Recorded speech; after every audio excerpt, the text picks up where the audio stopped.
ভাই একটা লুঙ্গি দেন তো। দিতাছি ভাই, বসেন। দেখেন ভাই কোনটা নিবেন। ভাই লুঙ্গি তো এটা পছন্দ হয়েছে, দাম কত? ভাই আপনি যদি নেন তাহলে একদম 500 টাকা রাখা যাইবো। কে ভাই 500 টাকার কম রাখলে কি কেউ আপনার গুদ মারবো? ওই মি আপনি এইভাবে কতক্ষণ কে লেগা? ওই বেটা তোর লগে এইভাবে কথা কইবো নাকি জামাইয়া দর দিয়ে কথা কইবো? তুই জানোস না এই দোকানদার আমার পরিচিত, দাম কমায় ক। ভাই আপনি দোকানদারে যতই পরিচিত হন না কে 500 টাকার কম রাখা যাইবো না। ওই বেটা কি হয়েছে, ঘটনা কি? আরে ব্যাগটা তুমি এনে। আরে মামা তুমি এসব কি কর্মচারী রাখছো দোকানে, উল্টা পাল্টা দাম চাই? ওই চিটার পো, ব্যাগটা হইলে আমাকে পরিচিত, ব্যাগটার কাছে বেশি দাম চাওয়া যাইব না। তুই সর, ব্যাগটার আমি দাম কমাই দিতাছি। আসলে ব্যাগটা দোকানে নতুন তো, অত কিছু বুঝে না, ওর কথা তুমি মনে কিছু নিও না। আর যেহেতু তুমি আমার পরিচিত, ব্যাগটা লাগো, তোমার লেগে লুঙ্গিটা একদম 1200 টাকা রাখুন।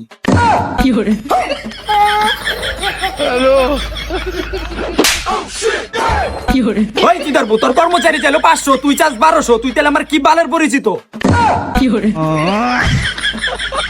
আলা খাচ্চর জানি পুরানকার, সকালবেলা যে কার চেহারা দিয়ে উঠে আইতাম পুরো দিন দেয় মাটি যাও।